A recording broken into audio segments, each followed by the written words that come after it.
and welcome. Today I'm going to be talking about Return of the Jedi, so be sure that those phasers are unsafe and slow down that warp drive as we dive into this one.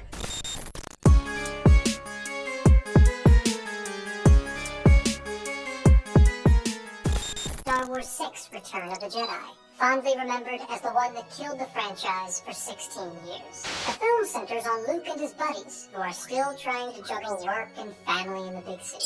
Leia breaks into a giant slug's house and melts Han back into human form. Unfortunately, she gets captured and sentenced to objectification.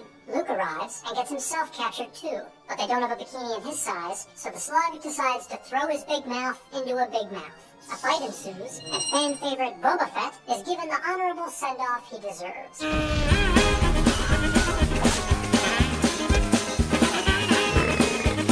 After Leia puts some salt on that slug, it's time for them to get the story rolling. Luke goes back to visit Yoda to apologize for missing his birthday, but Yoda doesn't take it well. When 900 years old you reach, look as good you are not, With his last words, Yoda struggles to tell Luke that there's another Skywalker, a gesture made completely irrelevant when Obi-Wan's ghost confirms that information in greater detail moments later. He says that the other Skywalker is a girl, which somehow causes Luke to make the insane leap that he's talking about Leia. Which apparently he is, since Leia is the only girl in the galaxy. The good guys find out that the bad guys are reusing the plot from Episode 4, so they hatch a plan to also do the same thing they did last time. But first they have to take down a shield thing in a forest. There they meet a bunch of Build-A-Bears and have a quick pod race.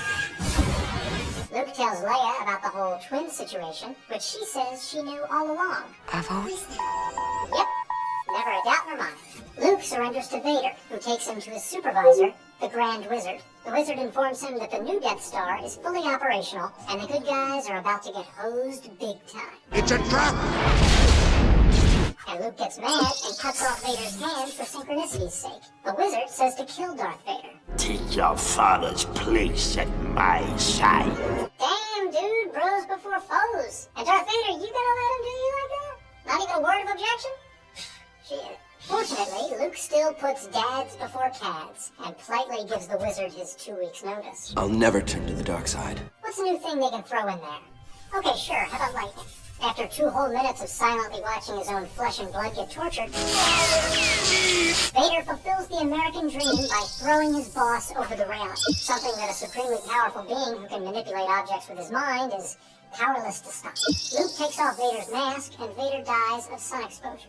Meanwhile, the teddy bears snuggle some chumps to death, and the good guys lower the shield, allowing the mayor of Cloud City to fly into the Death Star and blow it up real nice. Then they all stay and party on the forest planet, a place to which they have no connection, rather than going back home.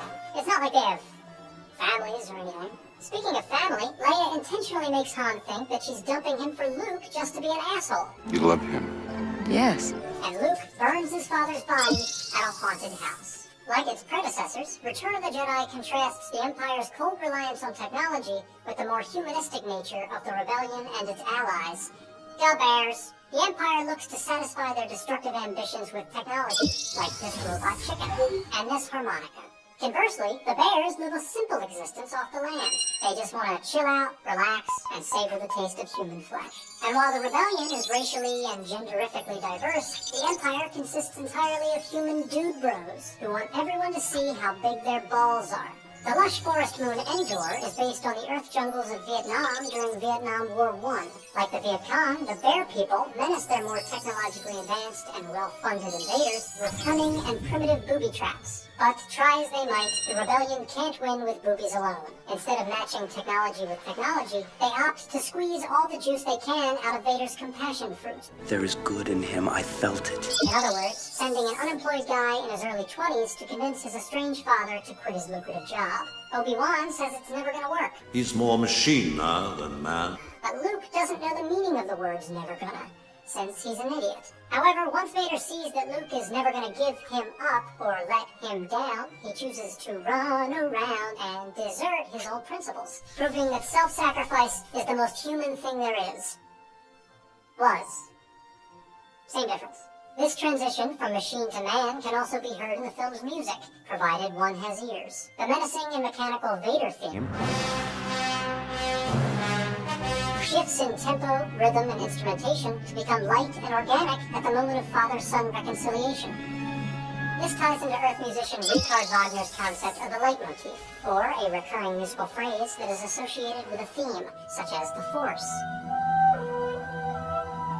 or a character, such as Leia, or an idea, such as mortality.